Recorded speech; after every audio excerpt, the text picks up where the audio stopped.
Good morning, everyone. I hope everyone is having a great Sunday morning. Welcome to NUS College of Design and Engineering Virtual Open House 2024.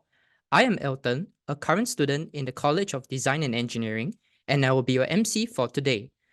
Before we dive into the exciting lineup of activities, let me provide you with some housekeeping instructions.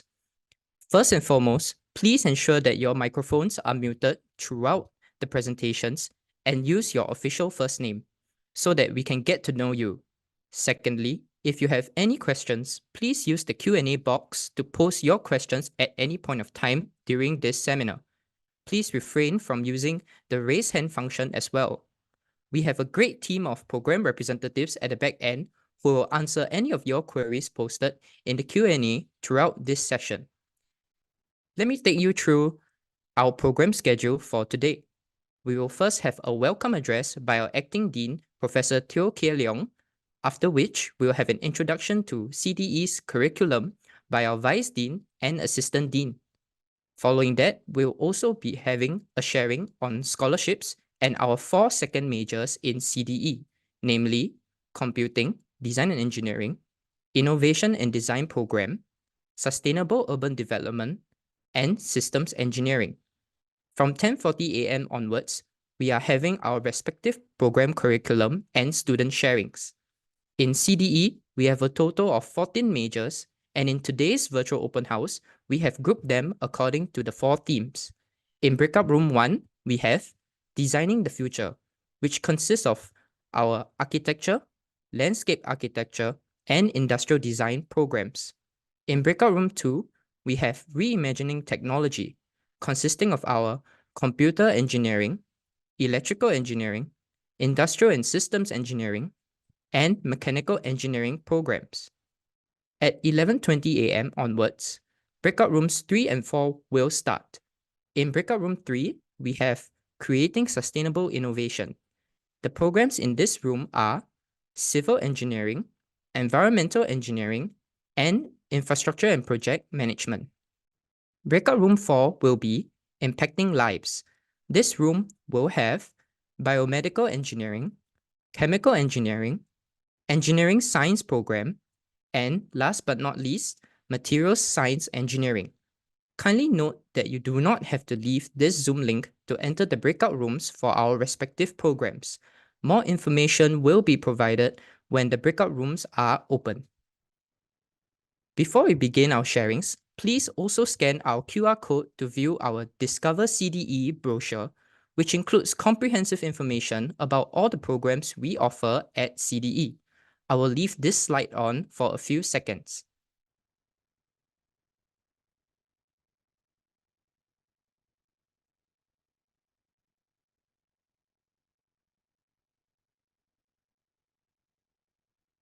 Now, without further ado, I would like to invite our Acting Dean, Professor Teo, to share a few words. Prof. Teo, please. Welcome to the College of Design and Engineering. I'm Professor Teo Leong, the Acting Dean. At CDE, we offer a total of 14 undergraduate degree programs spanning design, architecture, and engineering, catered to the diverse interests and aspiration of our students. This program will empower you to pursue your passion and achieve both your academic and career goals. In tandem with this, 3 key themes run through our CDE education. The first is a practical hands-on learning experience. From your first semester to your final one, you will engage with real-world problems, providing invaluable practical experience. Complementing this is the second theme, our future-focused curriculum. This aspect ensures that you are well prepared for the ever-evolving demands of tomorrow's workplace, equipping you with the skill sets and competencies needed in the rapidly changing professional landscape. The third theme is unparalleled choice and flexibilities. This unique feature allows you to tailor your educational experience. With our build your own degree approach, you have the freedom to choose the courses that align with your specific interests and career explorations. I'm also thrilled to share the launch of a new and exciting design scholarship, in addition to our existing engineering scholarship. This is specifically designed for students choosing to study in architecture, landscape architecture, and industrial design. In addition to our educational programs, we are a world-class research institution with the best professors conducting cutting-edge and impactful research. Here, research and education are intertwined. We strongly encourage our undergraduate students to make the most of their time with us by working with our researchers to gain this valuable experience. A well-rounded university education extends beyond the classroom. Most of our students seize the opportunity to go overseas as part of their educational experience, whether for a semester, as part of our student exchange program, up to a year at NUS Overseas College, or as part of our summer and winter programs. On our campus, we have significantly invested in developing new student spaces, including a new canteen, study spaces, and areas to chill and relax. We host numerous students' clubs and society, ensuring that no matter your interests, you are sure to find like-minded individuals. We also prioritize student support and well-being with a team of full-time support staff ready to help and advise you. I would like to highlight that CDE will be introducing a new minor as second major in computing for all disciplines within CDE in this academic year. This initiative is in partnership with the NUS School of Computing. The overarching objective is to offer our young designers and engineers an opportunity to enhance their computing skills in the context of their chosen areas of study. Advancing literacy in this domain will not only make our graduates more appealing, but will also help future-proof them against the rapidly changing employment market. We understand that choosing where to pursue your university studies is an important decision. At CDE, we are here to prepare you for the future and provide you with a great experience along the way. Finally, I encourage you to stay tuned as my colleagues will be sharing comprehensive insights into the richness and depth of our academic offerings. They will provide you with a closer look at the academic programs, ensuring you make an informed decision about your educational journey with us. Thank you.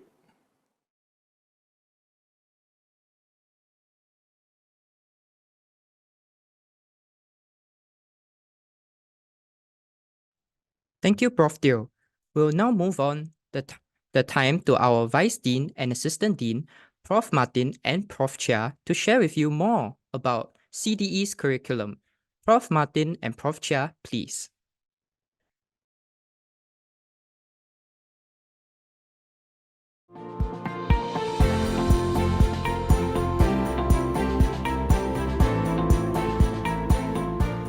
Hi everyone, I'm Martin. Together with Ming, I look after all of the undergraduate programs here at our NUS College of Design and Engineering.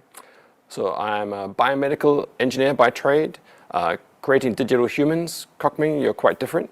Yeah, I'm very different. I'm a registered architect. I'm the associate professor in the Department of Architecture. Together, Martin and I today will give you an overview of what's in store in CDE's curriculum. All right, let's start with what is design and engineering. Design, Ming, that sounds like you. Well, it has its root word in Latin and French to mean devise or scheme or plan, or better still, to make an informed decision so they can implement an idea in its true form. Maybe Martin, tell us about engineering. Yes, engineering also comes from Latin. Two words here, engineer, ingenium. So creating, generating, and also clever. Don't forget clever. So we're looking to create not only solutions, but ingenious solutions. So basically that's what we do. We create, we make, we enable. If you think about the chair you're sitting on, the screen you're looking at, or the roof over your head, none of these are possible without design and engineering. So let's think about the very small scale. This is one of my colleagues, Huilin. Her aim is to get rid of the needle biopsy for cancer, right? You don't want to go in there with a long needle and try and take a tissue sample. Instead, she can do the same thing with a single drop of blood. She works with a lot of clinicians, but she's not a clinician, she's an engineer with us at CDE. So that's at the very small scale. What about the very big scale, Ming? Well, this, I guess everybody knows this, the jewel at the airport. It's two things. It's a gateway into Singapore that tourists and even for local people to see as a spot of leisure. It is also a city in nature, but what's behind it is really a team of professionals working together in an interdisciplinary manner to achieve this city, little city in nature. You have the architect who designed the entire interior environment as well as the form. You have the structural engineer who comes in to make structural sense of it. You have the mechanical, electrical engineer that puts in the building system. Look closely and you could even see the transport, the train going through, and that certainly involves the transport engineer. Not to mention the landscape architect who is responsible for selection of plants so that they can thrive well in this environment. So maybe I can start by saying why our curriculum is like it is. So basically, in the past, knowledge wasn't freely available. It was in the heads of some profs and the books that they wrote. So you'd go to university, you would learn from these profs, now you had the knowledge in your head and you're immediately valuable. You can go out and get a job. But along comes Google, YouTube, Khan Academy, Wikipedia. Now you can find out pretty much anything you want to know if you just look.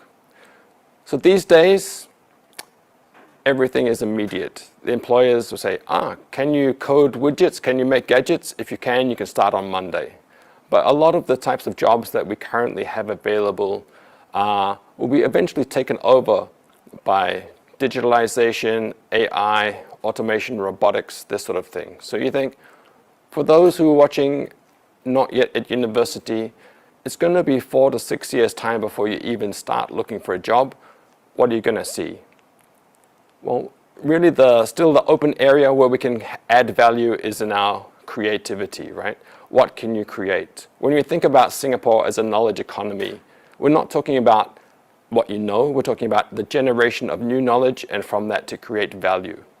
So Ming, can you tell us how we can have these future-proof themes running through our curriculum? Certainly. I mean, there are 3 attributes that describe the CDE curriculum. First, future-focused curriculum deals with, well, the technology that we encounter today, the potential and the opportunity availed by the rapid urbanization going on, as well as the new technology, as well as climate emergency that requires interdisciplinary approach to solve these complex problems.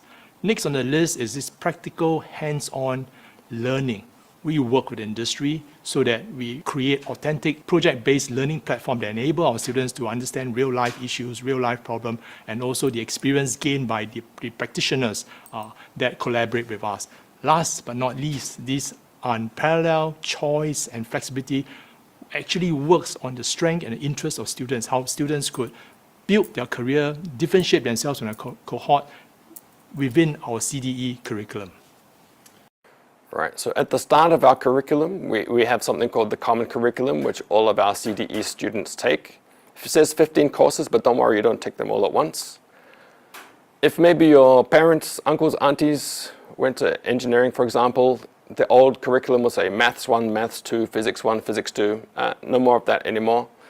We now have something which is focused on learning how to think, putting more tools in your toolbox to create opportunities so you can tackle any problem that's put in front of you. So we have design thinking, system thinking, creative thinking, all different types of ways of tackling problems.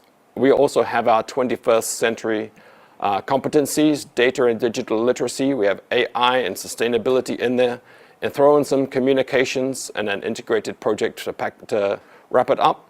And we have a very strong foundation for our common curriculum, no matter which way you decide to go. So Ming, how about our majors? Yeah, there's a mouthful, and this is my mouthful now. I think we have 14 majors. This is arranged in alphabetical order. I would always like to challenge myself to represent this. If you give it a sort of a juggle and then arrange in terms of scale. At the scale of a large environment, we have the landscape architecture program, and you have your environmental engineering program. And then at the scale of the building and infrastructure, we have architecture, we have civil engineering, we have infrastructure and project management. And the scale of system, computer engineering, electrical, mechanical, and industrial system engineering. At the scale of the human being, industrial design, and biomedical engineering. And the scale of the cell, atom, and molecule, you have material science engineering as well as chemical engineering. Quite a mouthful, but I think these are all the 14 programs that's in store for any students who are keen to join CDE. But wait, there's more. There's one more part, and that's our unrestricted electives. So basically, if you do the maths, you'll see that 25% or one whole year of your 4-year degree with us is completely unrestricted. You can choose whatever you want. We do have a lot of very nice packages for you to choose from, second majors, minors, and specializations, but you can actually choose not to choose any of those. You can go on extra internships, this sort of thing. And the good news is you don't have to spend your unrestricted electives within our college. You can spend them anywhere on campus. All right, so how did this stack up into a degree? Well, let's assume that the blue that you see, the common curriculum, is like the foundation that all students in CDE enrolling into CDE will have to take. And then the next stage, what I call the core, or it's almost like a column, that's where you go into the discipline that you are keen to develop your career. And the best part is what I call the differentiator, which is the unrestricted electives that enable you to create interesting combination. Like, for example, if you want to dwell into the depth of it, you can take 2 specializations, or a second major, or a specialization and minor, or 2 minor, or maybe just a minor and a mix of topics or electives that interest you. Yes, so that we say we have a lot of choice, but it's helpful to show you graphically just how much choice you have. This is the jigsaw, right? Here's minor, for example. Yes, there's my jigsaw. So if I put a few minors up there, you think, okay, is there something that interests you? So my background's biomedical, so maybe I'm looking for integrated health as a minor, which is run by our School of Medicine. I'm happy to take that. If I look at my hobby, maybe I take the minor in music, right? But maybe you don't see anything yet which attracts your attention. I'll add a few more. All right, how about now? Anything that piques your interest? How about now? No? Add some more. So there are actually many, many different minors for you to choose from. And of course, this is only the minors, yes? And as Ming just said, you can choose more than one if you want, right? You can choose 1, 0, 2, maybe even 3. Actually, can you choose 3? Yeah, why not? So can you actually do essentially this? This is a good question. And make a taller column for yourself. It is possible, but students will ask, well, would it cost me more? The answer is no, it doesn't cost you more. And how do we actually work on this?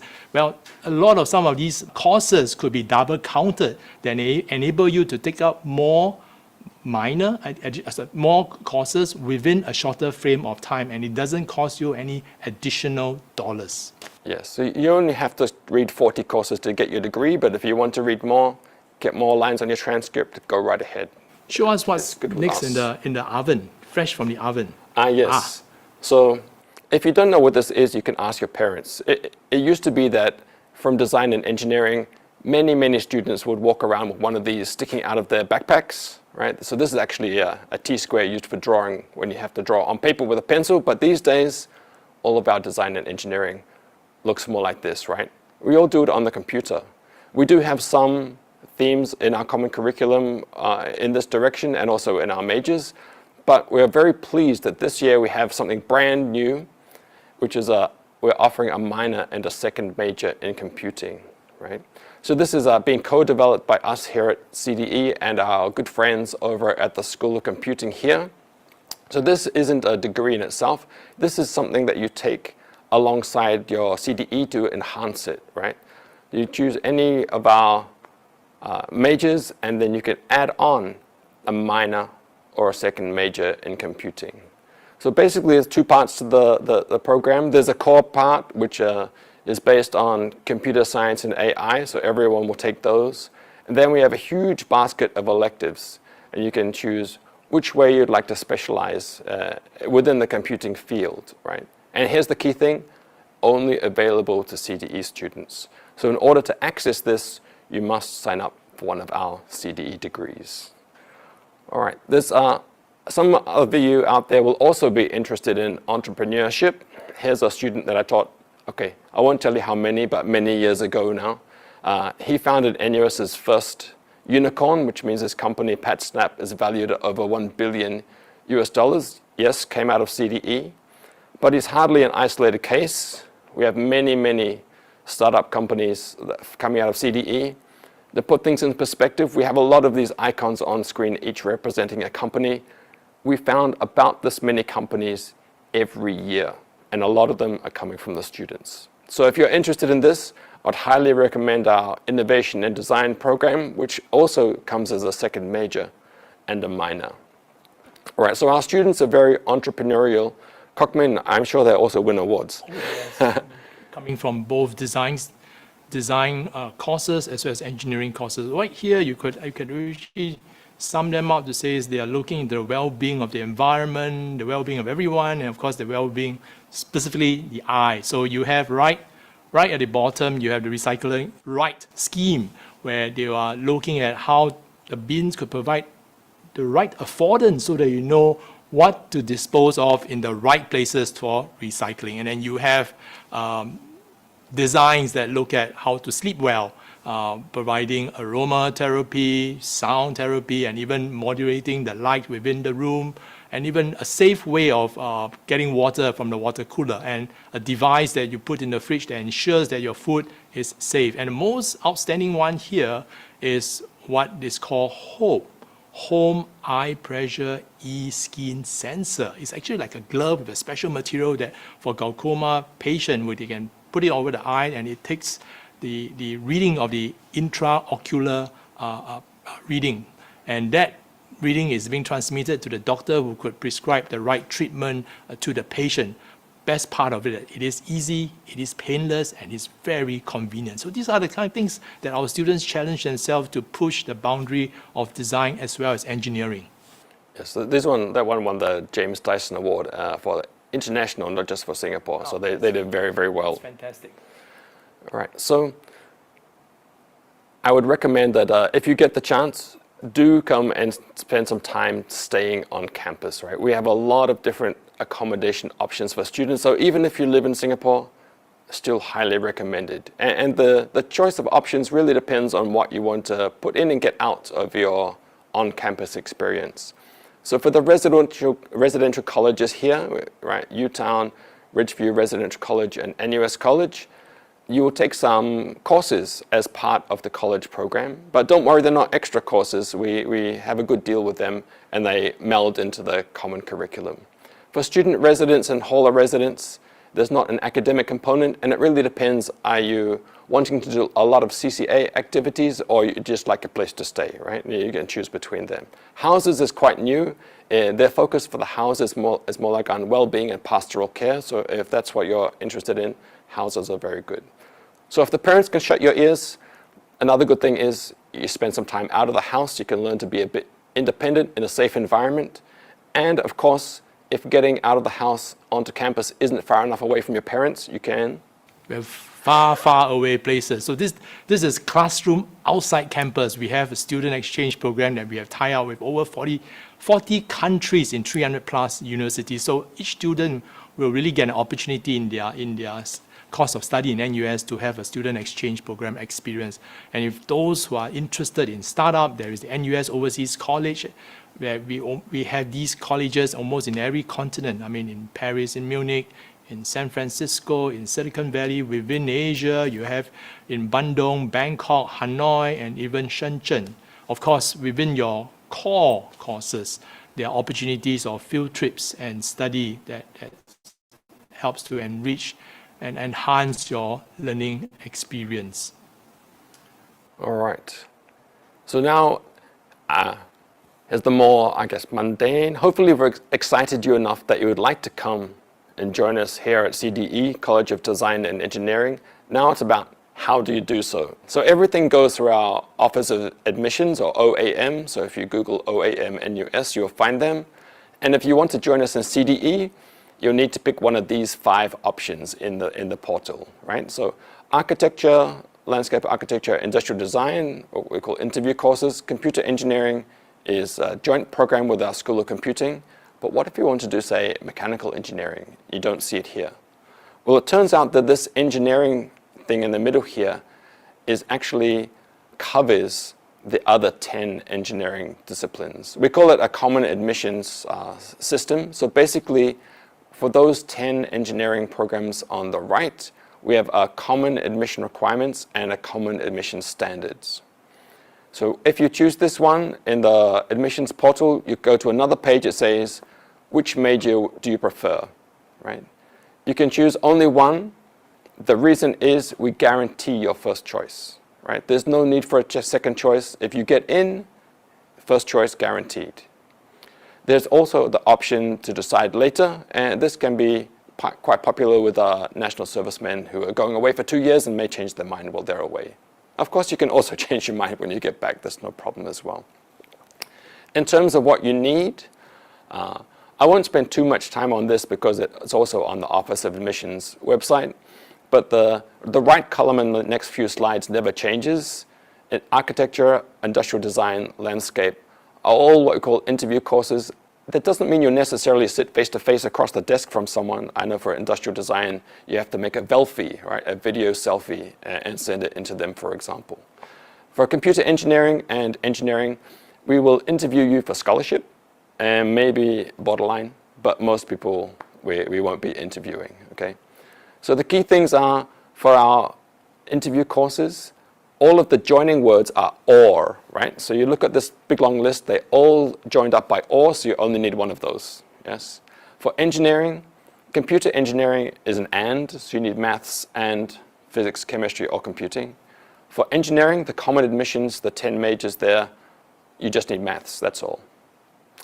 So this is for A-level students. For IB, it's pretty much the same, but the terminology has changed from H1, H2 to SL and HL, right? So the only thing to note here is that for our engineering degrees, we require MAA, Maths, Analysis, and Applications. So we can't accept the MAI Maths for IB students. But the other programs, yeah, no problem. NUS High, again, pretty much the same. Engineering, just needing maths. Computer engineering, maths and physics or chemistry, and more flexibility for the design type degrees. Second to last, polys. So then any diploma can apply for architecture, industrial design, or landscape architecture. We have a very long list of accredited diplomas online for engineering and computer engineering, so I encourage you to visit OAM to see if your diploma is accredited to us. And for international students, well, I'm afraid I have no time to go over the tens, hundreds of places that our students come from, but the information is there on our Office of Admissions website, so I would recommend you have a look. But basically, the idea is the same. If you want to do engineering, you need maths. If you want to do something else, it's a broader funnel. All right, so then people say, what's your cutoff? What's your cutoff? Unfortunately, I can't tell you our cutoff, but we do publish some information. We have our 10th percentile, which is published, I just showed for A levels. This means that we admit 10% of our students with grades worse than this. We have 90th percentile, we admit 10% of our students with grades better than this, okay? So most people are not worried about the 90th percentile, they're worried about the 10th percentile. And don't be too worried. If you don't apply, guarantee you won't get in. So basically, we have what we call a direct admissions cutoff, somewhere between the 10th and 90th percentile. And if you're above that, we'll just admit you, no problem. But for a whole lot of our students, we do aptitude-based admissions, which means we say your grades are good enough, what else do you have to offer, right? Well, CCA, did you do any competitions, leadership, many, many different things we look at. So the grades are not a good representation of who gets in at the bottom half of the scale. All right, I think I've talked way too much about academic things. That's an incentive. Yes.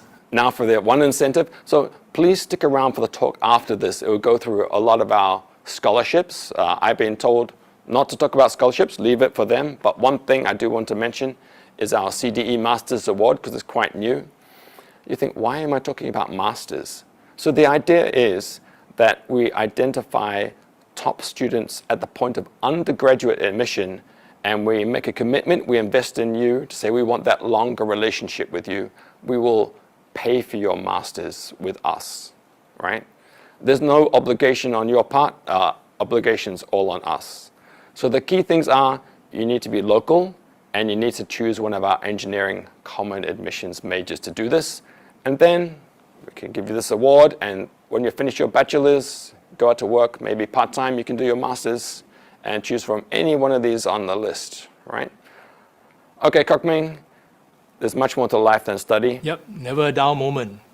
So within CDE itself, we have spaces to grow. We have these student-centric spaces. There's a roof garden that you can grow your edible plants, as well a little kitchenette in which you could conduct workshop in order to help you to unwind through baking or cooking and then share among friends. And also there are design and make spaces in which you could explore materials, making new gadgets, just to enrich and complement your learning experience within CDE.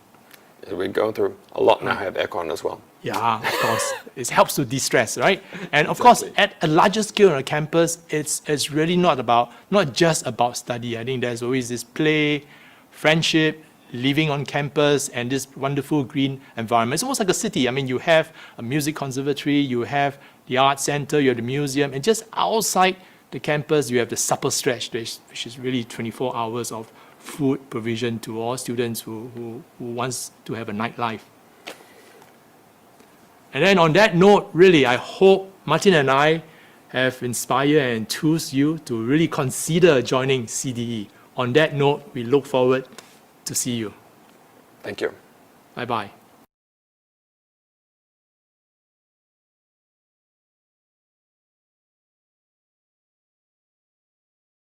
Thank you, Profs, for the insightful sharing.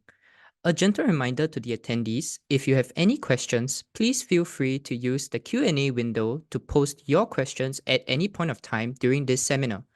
Whether you're curious about our academic programs, research opportunities, or student life, our knowledgeable staff are here to provide you with the valuable information and guidance.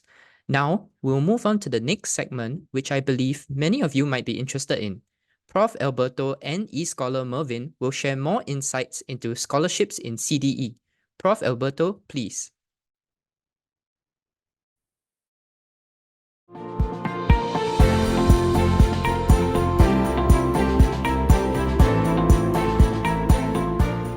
Hello everyone, welcome to this presentation on scholarships at the College of Design and Engineering.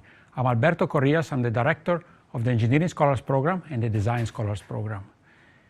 In my presentation today, I will spend most of my time talking about the two top scholarships program at NUS CDE, the E-Scholars Program and the D-Scholars Program. After that, I will cover the other interesting NUS scholarships opportunities, the NMS and the GMS, and also opportunities for international students. So I'm going to start with some history to understand the important legacy of these top scholarship programs.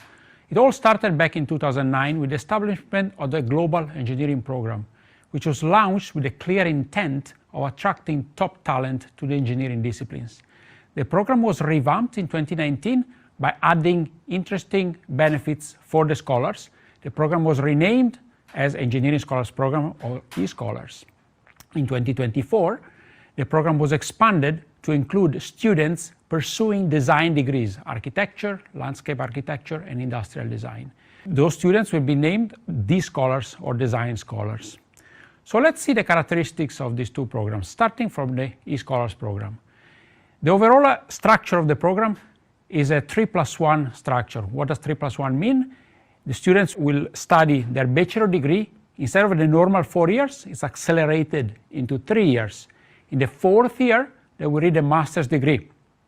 All this is covered by the scholarship with no bond. An alternative is what we call a 4+0 model, where students in the 4-year of undergraduate studies, they will gain 2 bachelor degrees instead of the normal one. This is called the double degree programs. Both are options available in the eScholars program. So in my previous slide, I mentioned a Bachelor of Engineering degree. So which bachelor am I talking about? Well, the answer is that you can choose any of the bachelor degrees offered by the NUS College of Design and Engineering. Essentially, the eScholars will wear 2 hats. One of being scholars, part of the scholars program, and the other one of students of their chosen bachelor degree, be it mechanical, chemical, electrical engineering. There is maximal flexibility here, which is one of the main characteristics of the program that differentiates it from other scholarship programs available in Singapore. I also talked about a master's degree included in the scholarship in the 3+1 model. And the same question might have occurred to you. Which masters can a student choose? NUS CDE offers a variety of master's degree, and all of them, the coursework master's degrees, are included in the scholarship. So the students can choose, at the end of the 3rd year, they will apply to their chosen master's degree, and upon admission, the scholarship will cover the tuition fees. Here you can see a list of the master's degrees available. You can see many of them are technical in nature, but also there are degrees like the Masters of Management of Technology, which is more like business in nature. So there's really a wide variety of choices. There's also the possibility of pursuing the Masters of Engineering, which is by research. The scholarship will cover 1 year of such degree.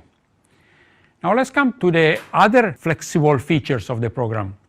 As I mentioned, one of the key features of these scholars is flexibility. So during their undergraduate studies, the scholars will have the same access to all the undergraduate benefits as the other students: specializations, second majors, minors, various projects. At the end of their bachelor degree, those students in the 3+1 structure will graduate and then pursue the master's degree at NUS CDE, which is included in the scholarships. Students in the 4+0 model will continue in the 4th year to pursue the double degree program. Now, these 2 options are covered by the scholarships, but they're not the only options. We do not force students to go into any of those outcomes. For example, after graduation, students could apply directly for PhD in NUS or overseas, or apply for a master's degree overseas, or, as some have done, going to work directly after their bachelor degree. The fact that the scholarship covers those items doesn't mean that we force students to go through that. There's a unique flexibility feature, again, that differentiates this program from others available in Singapore. Now let's move on to the D Scholars program, the Design Scholars program. For those students choosing the Bachelor of Architecture, the structure is a 4+1. The scholarship covers 4 years of undergraduates plus 1 year of the Masters of Architecture. For students choosing other design degrees, like the Industrial Design degree or the Bachelor of Landscape Architecture, the scholarship covers the 4 years of undergraduate studies. Similar to the eScholars program, these scholars have no bonds whatsoever. Now let's come to analyze the benefits that the scholars have as part of these programs. And I'm going to start with the residential benefits. One of the most sought after places to stay in NUS is the university town. eScholars and D-Scholars will receive an offer to stay at one of our partners colleges, the Residential College 4. The stay is subsidized by the scholarship, and the students get to experience the unique living and learning experience of university town. What does that mean? It means that some courses, the general education requirements, for example, are taken within the college in classrooms that are actually physically at the college, in a small classroom settings that facilitates interaction among students and between students and lecturers. Now, the subsidy that is provided with the scholarship covers the residential fees together with the living allowance that is also included in the scholarship. It sets up a situation where the students and the families don't have to pay anything for their stay at University Town, and there will be money left for the students. It's also possible to apply to other residential options in NUS, including the NUS College. Another important benefit that is very popular among students is traveling opportunities. Scholars get to go to the student exchange program, and there's a generous subsidy associated to it. The student exchange program works in such a way that students will go to a partner university for a semester typically, but there are also other durations, and take classes at the partner university and bring back the credits to fulfill the graduation requirements here at NUS. Here in this slide you can see some of the schools where our scholars are currently or have done in the past their student exchange program. It includes some of the top schools worldwide. It's an enormously popular program, and the subsidy includes a $5,000 for the student exchange program to defray cost of airfare and accommodation for the student exchange program. And there's also possibility to go for summer and winter schools overseas, and the subsidy is $3,000. For example, the winter school in South Korea is extremely popular among the scholars. Also, during summer and winter schools, you can gain credits that you can bring back to fulfill the graduation requirements here at NUS. The other extremely popular traveling opportunity of which scholars have preferential access is the NUS Overseas College Program. This is a slightly different program because, unlike the exchange, this involves an internship overseas, specifically in a technology startup company. So there are many locations available in the US, in Europe, and in China, and other places as well worldwide. The traveling costs are subsidized by the scholarship. So there's also $5,000 that either can be used either for the exchange or for the NOC program. And here you can see some of the locations where our scholars have gone in the past. And the internship is particularly interesting because it's in a startup company where students get to be exposed to all sides of the business. This is in contrast with interning in a big company where students are normally interning in one specific department in a company. So the scholarship provides preferential access to this very prestigious NUS Overseas College program. Now, there's other opportunities that we make available to scholars, and in part, this one is about following their aspirations. What do I mean by that? We set up a structure which we call aspirational project courses, where the premise is very simple. We tell the scholars, okay, do you have any idea that you want to pursue? Is there any community project that you want to set up and implement, or any other idea that you like to experiment on? These courses provides a framework, a safe framework where the students can explore their ideas and gain academic credits. There will be a discussion with their academic mentor on what to work on, and there's no restrictions on the area of work. It can be within their discipline or even outside. It helps them clear their unrestricted elective requirements, and most importantly, provides a safe space to experiment their own ideas, fail early, and because there's no stress in delivering a prototype or a final product for these classes. They are only available for e-scholars or D-scholars, and we believe it's important to provide this safe structure for them to gain credits and experiment their own ideas. We also bring our scholars to the local industry. Here you can see some visits, pictures from visits that we have done after the COVID restrictions were lifted. We visit various companies which they're very happy to welcome us. They present to our scholars unique internship opportunities and job opportunities after graduation. Here you can see some private companies as well as government linked companies. For example, at Boeing, when we went in February, we got to try their flight simulator, which was quite fun. I briefly touched upon mentorship in my previous slides. This is a very important feature of the Scholars Program. All scholars are paired with an academic mentor, which is specifically chosen among award-winning professors who have shown a particular tendency to be student-centric. They have vast experience in mentoring students, advising them on electives to choose, career pathways, second majors, minors, specializations, how to navigate the interesting flexibility that the NUS degrees have to offer. Also, on career advising, they can provide useful advice. Typically, students and scholars meet at least once a semester with their mentor to discuss their academics choices. So this slide shows a summary of the financial benefits of the scholarship.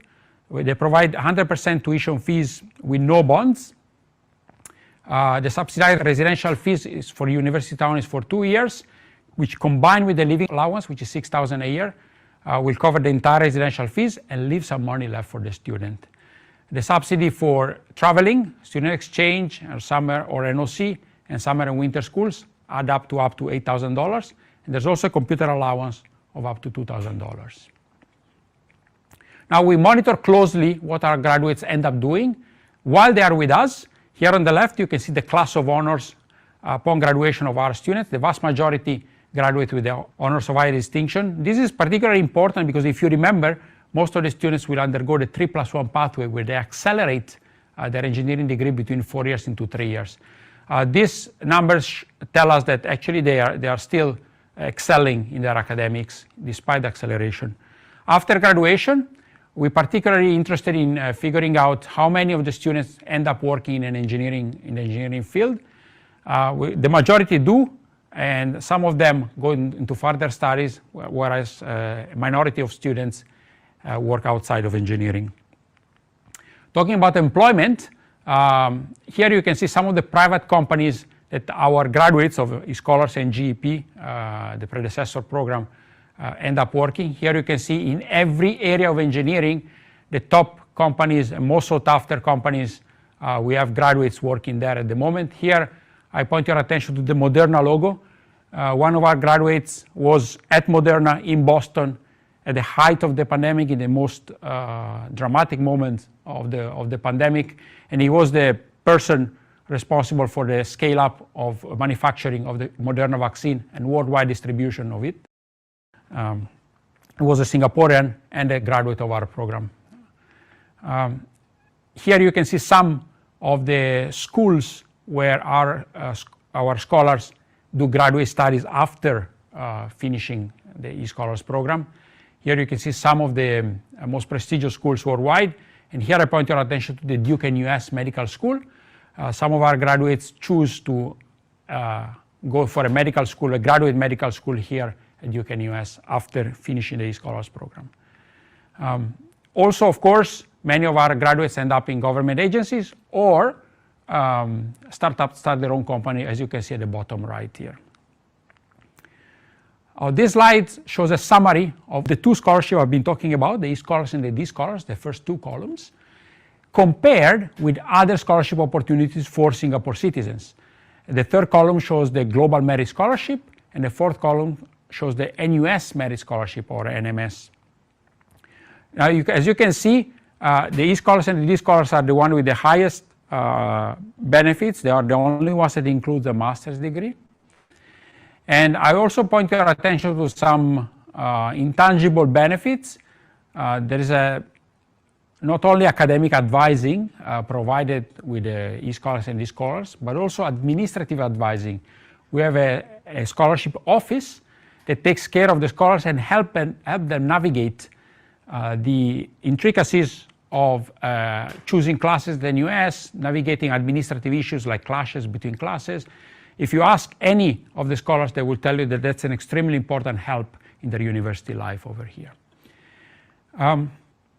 None of the scholarship provided shown in these slides have any bond. Unlike the scholarship available for international students, all these come with a bond.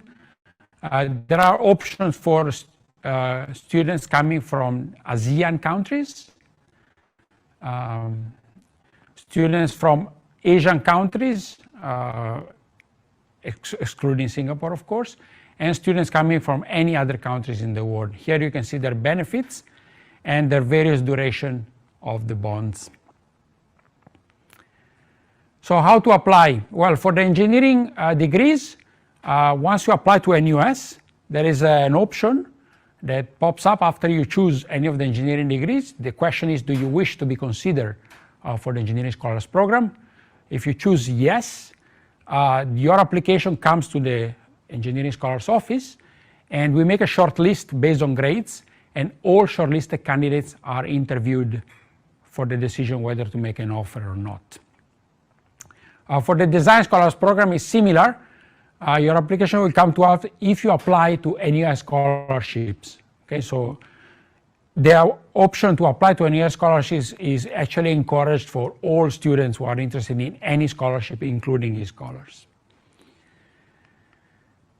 Here, I would like to mention our community of scholars that I encourage you to reach out to. Here you can see their website and their Instagram channel. You can see some pictures here of their bonding events that they run, which we support. And also they also have a band, they play instruments, they find time to have fun during their studies here at NUS.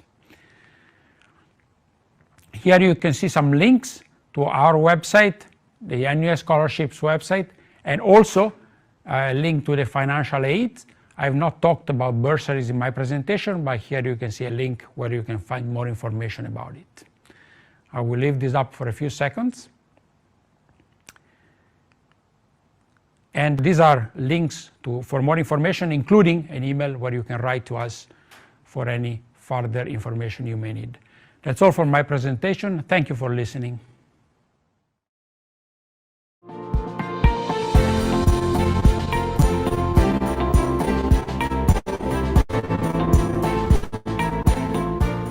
Hello, in this presentation, I will share my journey and insights as an engineering scholar, along with highlighting the diverse opportunities available to us.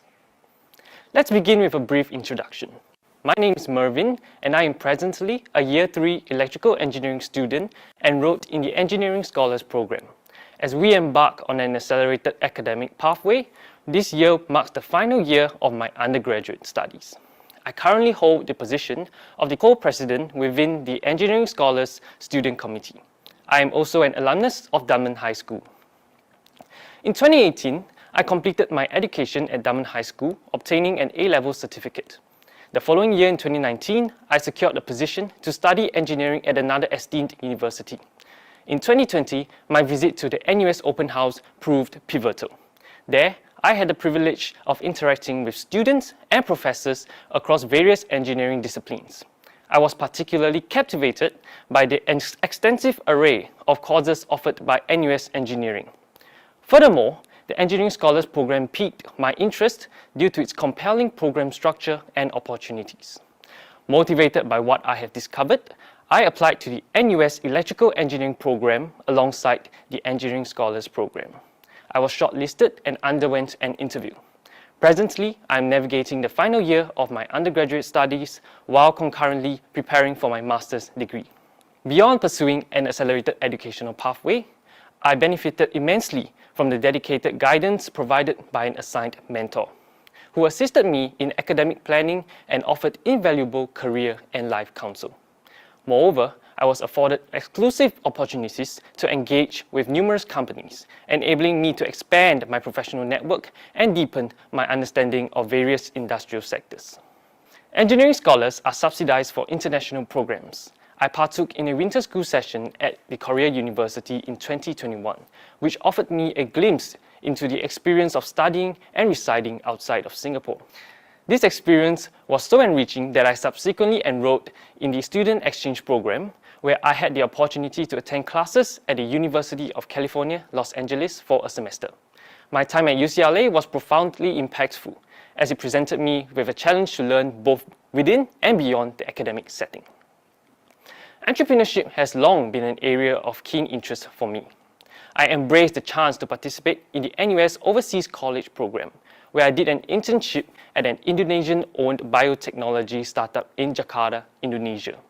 This experience allowed me to witness firsthand how startups adapt and thrive in dynamic business landscapes. Engineering scholars are presented with the option to reside at University Town. Just like many of my peers, I stayed at Residential College 4, where I attended system thinking themed classes and connected with fellow students from diverse academic backgrounds.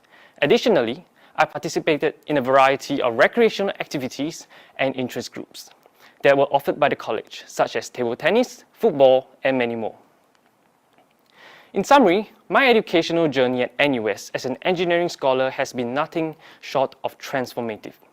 The comprehensive curriculum and program has equipped me to become an adept problem solver with versatile and applicable skills across multiple industries and geographical regions. I wholeheartedly encourage you to consider joining the Engineering Scholars Program and seize every opportunity to enrich your experience at NUS. Thank you, and now let's watch a video about how it's like to be an e-scholar.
Thank you, Prof. Alberto and Mervyn, for your sharing. We will now pass on the time to our faculty from the 4 second majors in CDE. We'll first have second major, Computing, Design and Engineering, followed by Innovation and Design Program, Sustainable Urban Development, and Systems Engineering. After all 4 presentations have concluded, we will also have a live question and answer segment where our professors will answer any of the questions you have posted on the Q&A box live. With that, let us have Dr. Rajesh to kickstart our sharing for our second majors. Dr. Rajesh, please.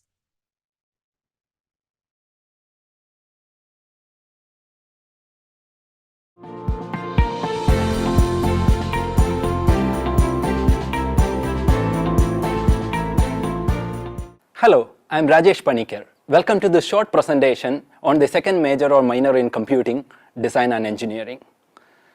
Why did we start this program? The interstices or the overlaps between disciplines are the most exciting, for that's where breakthroughs happen. One's queries and investigations and innovations can transcend disciplinary boundaries. Computing is permeating all aspects of our lives and all industries. Computing technologies now play a very crucial role in revolutionizing engineering and design disciplines, streamlining processes, optimizing designs through data analysis and simulations, and accelerating product development. The second major or minor in computing is all about complementing your primary major, which could be any discipline in engineering or design, with computing knowledge, leading to a second major or minor in computing, design and engineering. Sure, you could do your jobs in the future based on your primary majors in design and engineering, even without computing knowledge. However, having computing knowledge to complement it is like wearing a good pair of spectacles that will allow you to see the world more clearly, enhance the quality of your work, and of course, improve your career prospects. The second major or minor in Design and Engineering Computing is hosted by Department of Electrical and Computer Engineering. It is co-developed and co-branded with the School of Computing. It is open to all CDE primary majors except Computer Engineering. and it is not open to those who are taking a second major or minor in computer science at the School of Computing. It is contextualized to the CDE to prepare the next generation of designers and engineers. Students will learn fundamental computing concepts, analyze complex problems, use computing-based tools, and apply cross-disciplinary techniques to design solutions via digitization and automation. You can choose from a wide range of discipline-relevant electives in addition to your core courses. The requirement to obtain a second major is to complete 6 core courses and 4 electives, which is a total of 40 units. The core courses include courses such as Programming Methodology 1 and 2, Computer Organization, Software Engineering, etc. And any variant of CS 1010 is good enough to satisfy the requirements, though vast majority of the CDE students take CS 1010E. And for the minor, the requirement is to complete 3 core courses and 2 electives, which is a total of 20 units. While CS 1010 is compulsory, you have some choices when it comes to other courses. The other CDE CS level 2 courses will count as electives if you don't use it to satisfy the core requirements.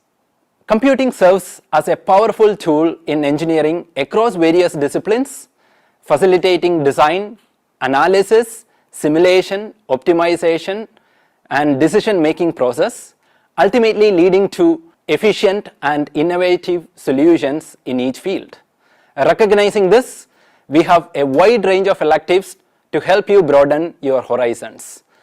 Some such courses include, for example, from electrical engineering, we have courses on robotics and automation, data science and engineering, embedded systems, etc. And from architecture, you have digital modeling and simulation, spatial computational thinking, etc. From industrial engineering, you have simulation, machine learning for industrial engineering. You can visit our website for more details on the various electives available. Now, computing knowledge enhances your ability to perform many jobs and opens up numerous opportunities, a few of which are mentioned here. For example, you could be a robotics or automation engineer, design technologist, process optimization engineer, to name a very few. Here are 2 of our graduates who have found the computing background immensely useful in their current roles. We have Jody, who is a software engineer in Visa, who has taken a number of computing related courses and is now applying it in his workplace. We have Abdul Hussain, who is a graduate in mechanical engineering, who has a minor in computer science from School of Computing, who ventured out to start his own company in the field of engineering, automation and robotics, and he has also taken a number of courses related to computing, and this could be you in a few years' time. Thank you, and for more information you can visit our website or contact us.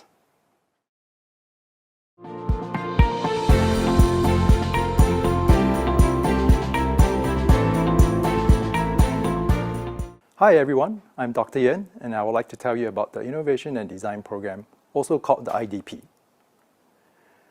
There are 4 things you should know about the IDP. Firstly, the IDP is an interdisciplinary program where you will work with your peers from different disciplines and learn through open-ended hands-on projects.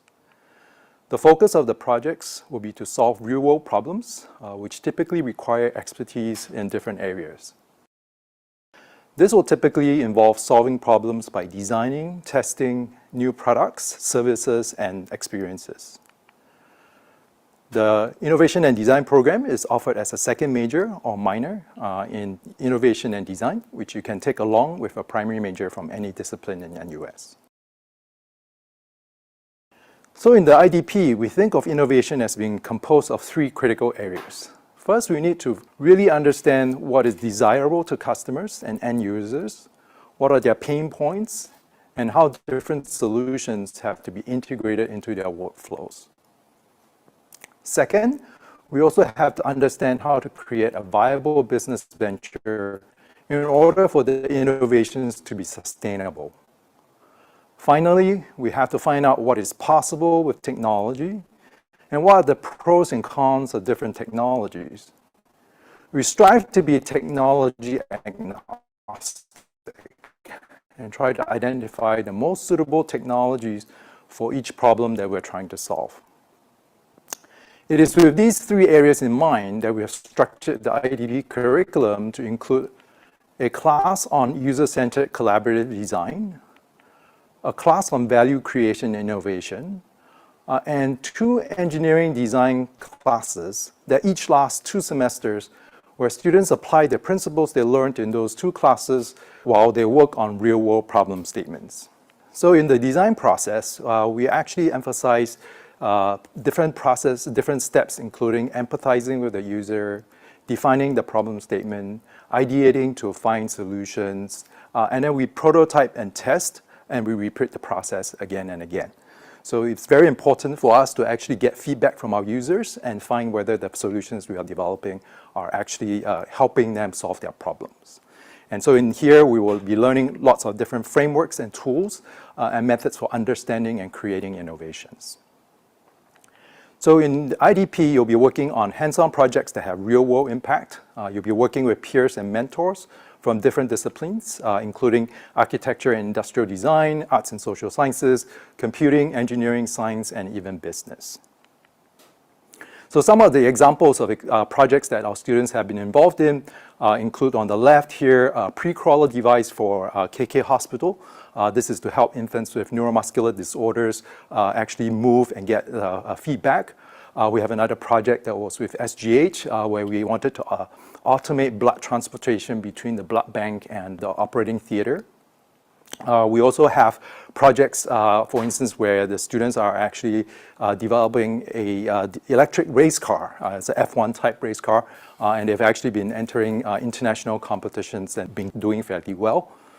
We also have projects with Boeing Digital Solutions, where we're looking at future aviation cockpits, where you could potentially have a single pilot handling an airplane. We also have projects with Bang & Olufsen, where we're looking at designing sustainable consumer electronics. We have projects with DB Schenker, where they're looking at how to monitor energy consumption in warehouses. And we also have projects where we're looking at intelligent farming systems and also looking at ways to convert food waste to lactic acid, which is a very kind of useful commercial product. We also have students that are competing in international competitions. For instance, on the right here, we have a Bumblebee, which is an underwater autonomous vehicle, and they've actually been very successful in several competitions. And we also have a team of students that actually built nanosatellites that will launch into space. And we currently have 1 satellite actually orbiting the Earth right now. And the next one we're going to try to launch in 2025. So these are sort of some of the industry partners that we work with, from healthcare to consumer electronics, and to town councils, JTC, and so on. So a lot of sort of real-world problems that we can get from them. We also have a lot of students that actually form startup companies. So one of the sort of advantages of having students from different disciplines is that they find that they have all the complementary expertise to actually create startup companies. And so we've actually had quite a number of students actually create startup companies. We also have students that have actually graduated and gone on to work in very big companies like Apple, Dyson, HP, Dell, gone into sort of energy management companies like Shell, banks, and all different sort of sectors of industries. So how do you apply to the IDP? Students who are applying to take up one of the engineering majors, you can select the IDP as a second major, as a double major program. So for instance, if you are taking mechanical engineering, you can select innovation and design as a second major. And you can also switch to doing innovation and design as a minor after matriculation. But if you don't join us at the point of admission, you can also still join us at the end of semester 1 or semester 2. There'll be invitations sent out via email for you to apply. And for non-engineering majors, it's the same. You can actually come join us after semester 1 or semester 2 via the invitation over email. So how do you get admitted into IDP? You have to first be admitted into your primary major. So you have to check the admission requirements and the grade profiles for that. But after that, there's no extra requirement to be admitted into the IDP. And so if you are interested in what we do and want to try us out, you're welcome to join us. You can also join us at the end of semester 1 or semester 2. So if you want to find out more, please check out our website, and we look forward to seeing you.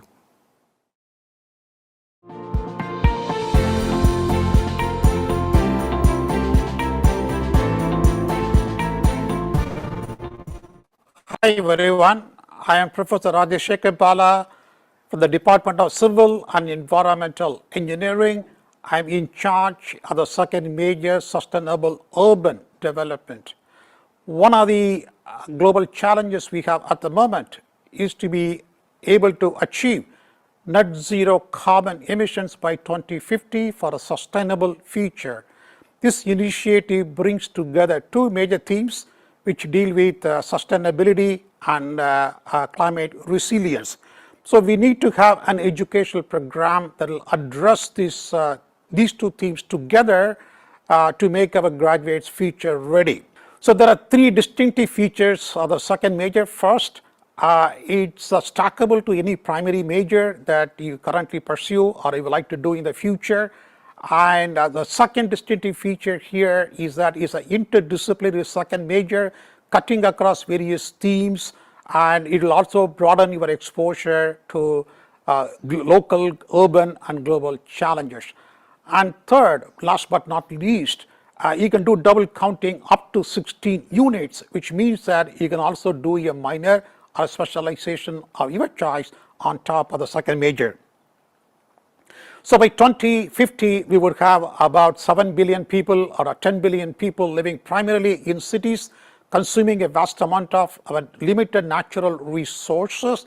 In turn, we spit out about 70% of carbon emissions in cities, accelerating global warming, making climate change worse than what it is.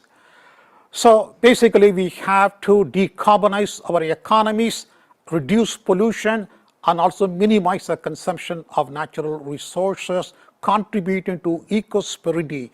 And this is what the second major is all about. And we have the built environment that's constantly expanding as a result of increase in urban population. At the same time, we have to protect our natural environment. And the second major basically bridges the gap between expansion of the built environment and protection of the natural environment, contributing to sustainable development in the end. And we have Singapore Green Plan 2030 that basically has 6 different clusters or pillars, as you may call, and we need to have an educational program that will translate this vision into practical actions. And indeed, this is what the second major is all about. And we do have an innovative curriculum in place that will cut across various themes as shown over here. For example, green development, zero energy buildings, and circular economy, water, food, energy nexus, renewable energy, and climate change mitigation and adaptation as well. So you seldom see a program that has all these features under one umbrella. And in terms of the curriculum structure, we made it convenient and flexible for you. And at the bottom layer, we have a foundation requirement. You can pick any of the 3 courses listed over here. And on top of that, we have the second basket over here. That is the core course. There are 4 core courses coming from different domains, which will basically allow you to develop competency in core areas that are relevant to sustainable urban development.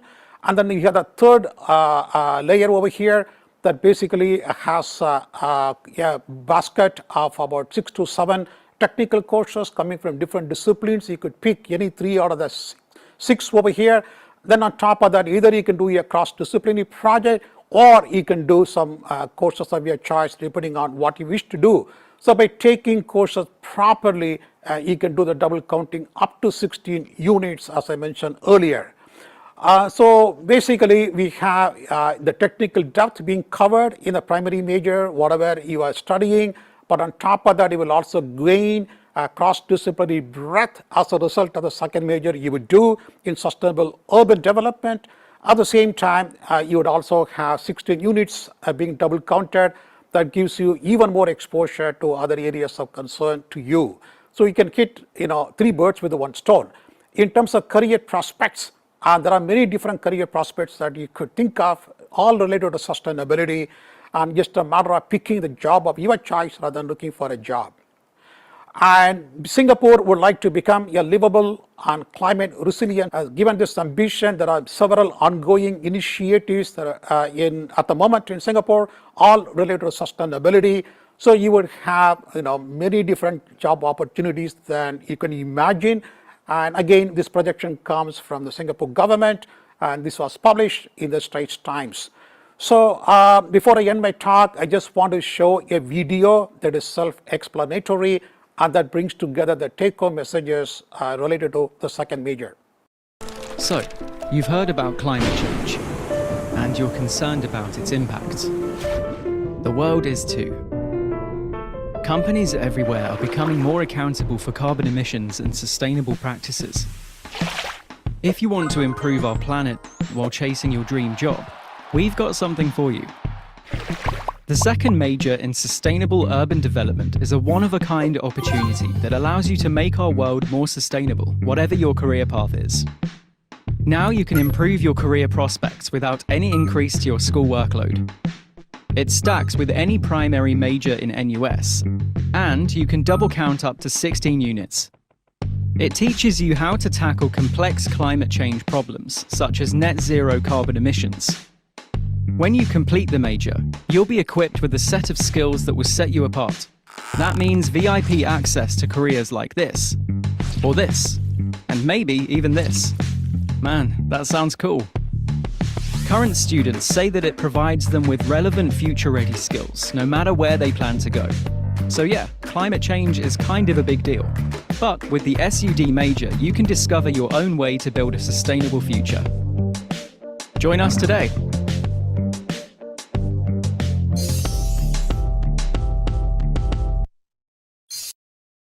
Yeah, if you'd like to know more about the second major, feel free to contact me anytime via email or give me a call. I'll be more than happy to interact with you and answer your questions, whatever you may have. Thank you very much.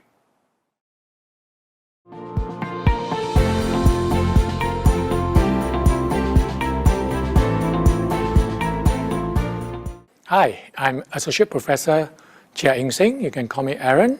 I'm from the Industrial Systems Engineering and Management Department in CDE.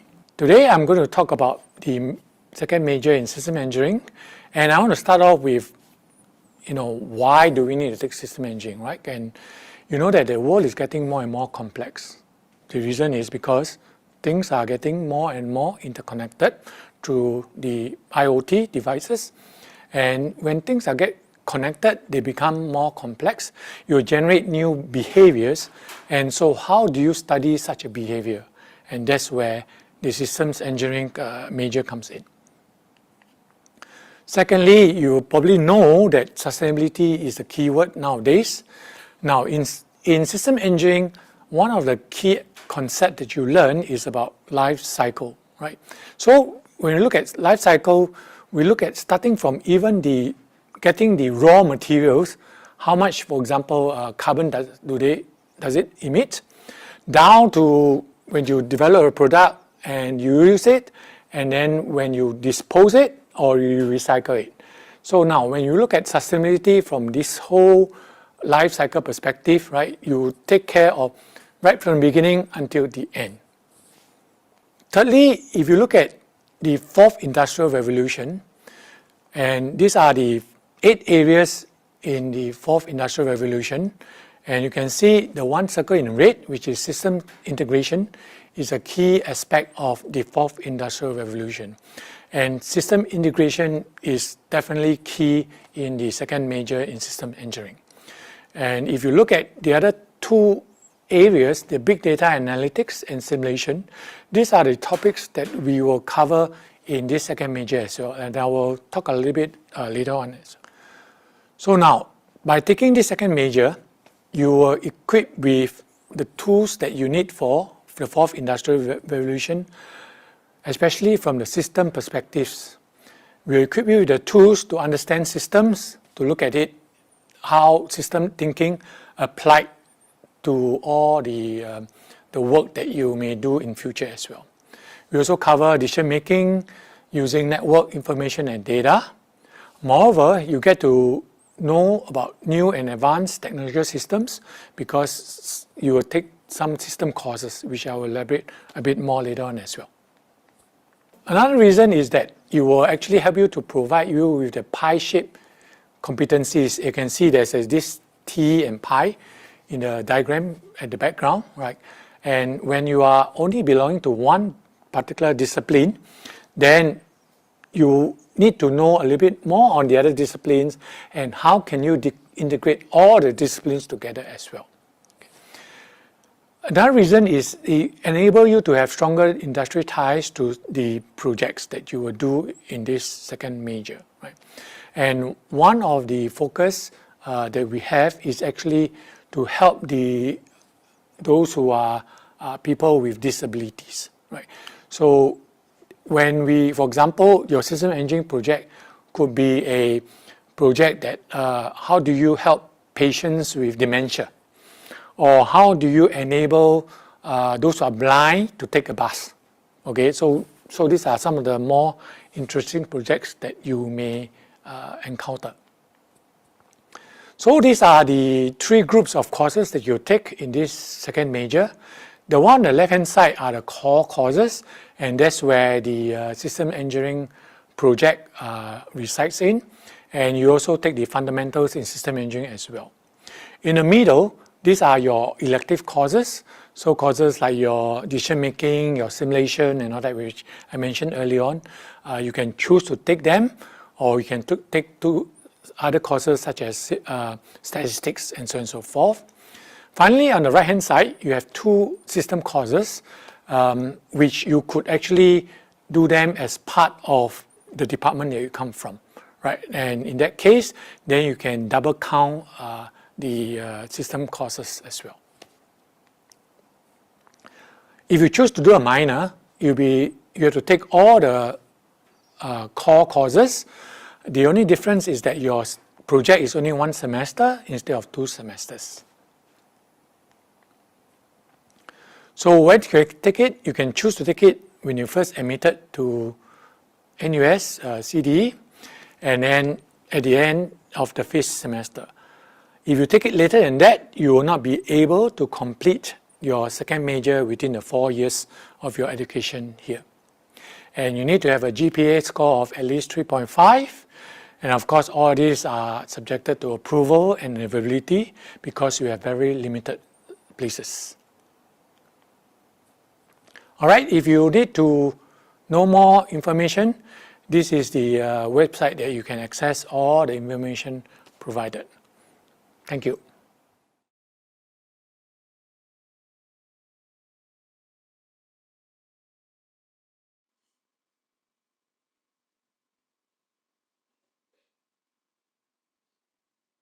Hi everyone, I'm Derek, a final year undergraduate with a major in mechanical engineering and a second major in innovation and design program.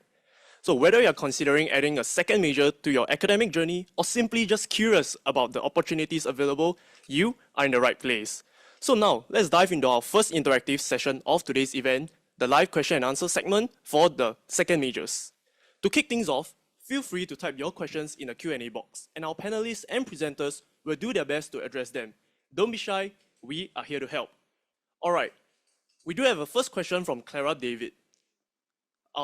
May I know, what are the benefits of pursuing a second major at NUS CDE? Maybe Dr. Yen from Innovation and Designs program would like to start first. Sure. I can think of maybe 3 possible reasons, right? So one is as our world becomes more interconnected, I think it's important to have breadth of expertise, right? So by doing it in a second major, you can complement some of the things that you're learning in your primary major.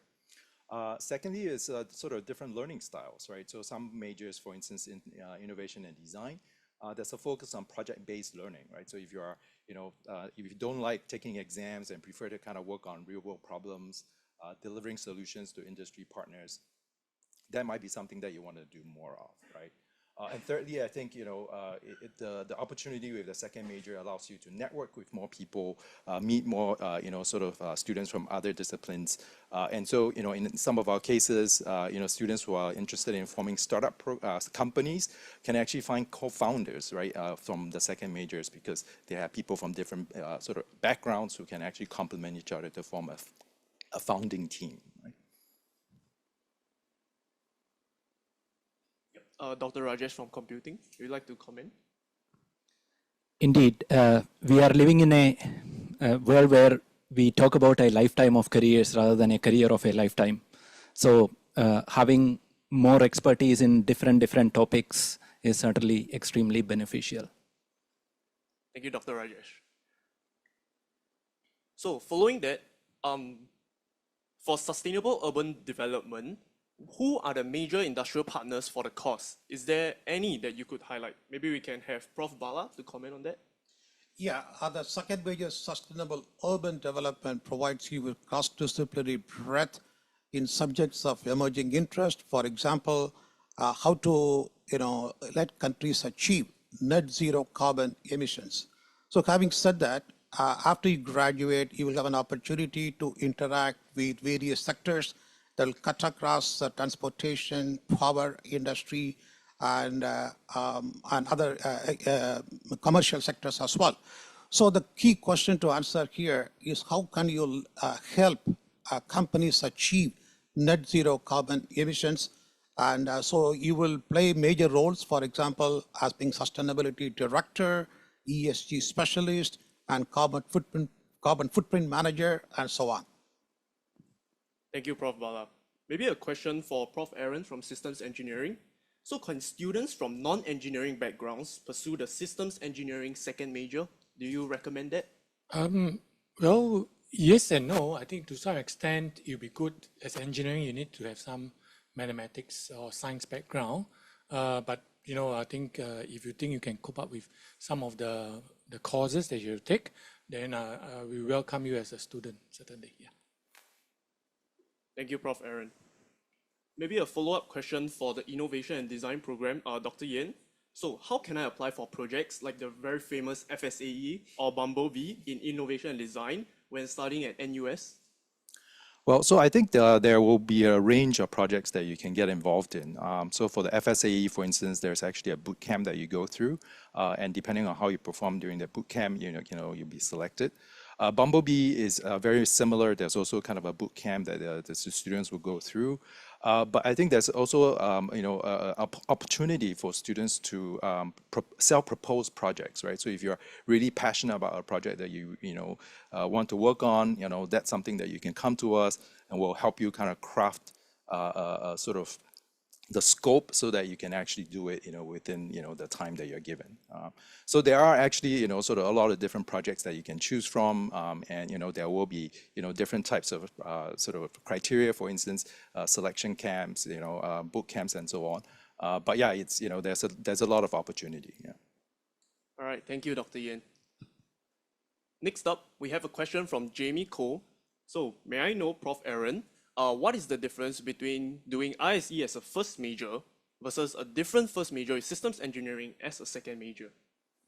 All right, thanks for, it's a very good question. The first major in ISE, you cannot take one or the other. You cannot take both as a second major and first major. The first major in ISE concentrates a lot on more of the quantitative courses. So you cover a lot of OR, operation research, mathematics, and so on and so forth. The second major, the emphasis is more on the system part of things, right? So we are looking at everything from a system. If you know that, nowadays everything is all interconnected. So without looking at things as a system, you will find that, you may affect something else and cause something else to fail because of failing to look at it from a system perspective, right? So, and of course, then the second major in system engineering is less quantitative in nature, although there's still some courses that you have to take. And the emphasis is still more on system integration, looking at the interconnections between systems itself. Thank you. Thank you, Prof. Aaron. Maybe a question for Dr. Rajesh from computing. So what is the difference between CDE's second major in computing versus the School of Computing second major in computer science? Okay, that's a good and a very natural question. In fact, the core courses are quite similar, which is not surprising given that this program is jointly developed with School of Computing. The difference though is that the courses are contextualized to design and engineering, which allows design and engineering students to appreciate and tackle the computing problems that they may encounter in their primary major. Also, the computing design and engineering program has a wide range of electives, which are computing related courses within the specific primary majors. Okay, it has this advantage that some of these courses can be double counted towards other specializations or other minor or major requirements. Thank you, Dr. Rajesh, for the answer. So next up, for Dr. Yen, Kylie asked, are there any networking opportunities provided for students enrolled in the second major's Innovation and Design program? Yeah, so we have, sort of several occasions. So for instance, we have a class which is this Ideas to Startup, where we have students who are interested in, kind of creating startup companies. And we will often invite alumni, right? So students who have taken the class, who have gone on to actually create companies, to come back and share their experiences. We also often have, events where we bring back alumni to kind of share their career choices, right? So people who have worked at Dyson, worked at Apple, some of these companies, they can come back and talk a little bit about sort of how, having gone through the IDP program, how that has helped them in their careers. Yeah. And so the other thing is that the projects that we do are often with industry partners, right? So already in a lot of their projects, they're already talking to companies, they're talking to industry players. So there's actually a very natural, very sort of extended contact that they will have with industry. And a lot of times actually some of these people in the industry are alumni, right? So they're actually, from our own program, they've gone on to become, sort of innovation managers in some of these companies, and they'll bring projects back to our program. So there's actually kind of a natural sort of synergy there. Yeah. Thank you, Dr. Yen. Yep. So maybe a question for Prof. Bala from Sustainable Urban Development. Are there any hands-on experiences, such as fieldwork, available for students in the Sustainable Urban Development? Certainly, we have some courses that will allow you to do some field work and gain what we call experiential learning. For example, we have a course called Resource Management and Circular Economy. As part of this course, you will visit some waste management facilities in Singapore, including electronic waste management. And then you will figure out as to what's currently being practiced by industry, what's the lacking, and how can you fill the gaps by doing this field work. Likewise, we have another course offered by the Department of Built Environment that deals with energy management and total building performance. As part of these two courses, you will have an opportunity to visit School of Design and Environment Building 3, where we have about 1,000 solar panels deployed on the roof of a building to make the building more energy efficient. In fact, it's a positive energy building. So you produce more electricity through solarization than what you actually consume. And again, that field work opportunities are also available in those two courses. Thank you, Prof. Bala. So I also hope that this answers your question about how real-world case studies actually applies into SUD itself. So another question for Dr. Rajesh.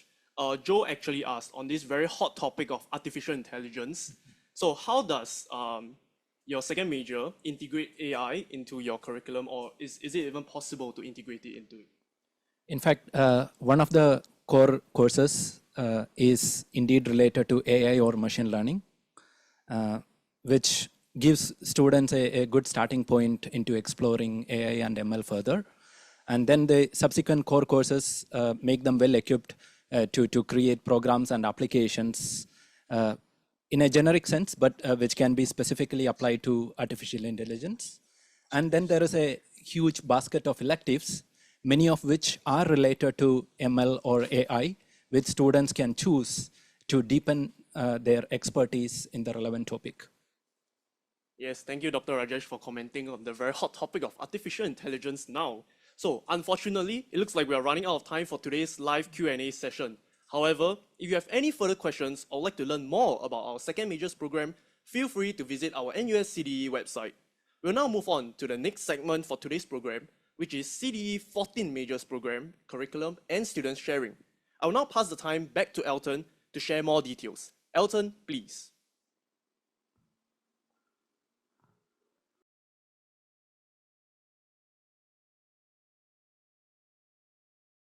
Thanks, Derek. We hope that the second major presentation has provided fresh perspective into our CDE interdisciplinary curriculum.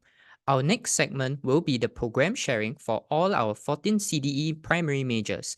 In a moment, we will be opening all 4 breakout rooms. The breakout rooms consist of 4 CDE undergraduate program clusters. The first, Designing the Future, which consists of architecture, industrial design, and landscape architecture.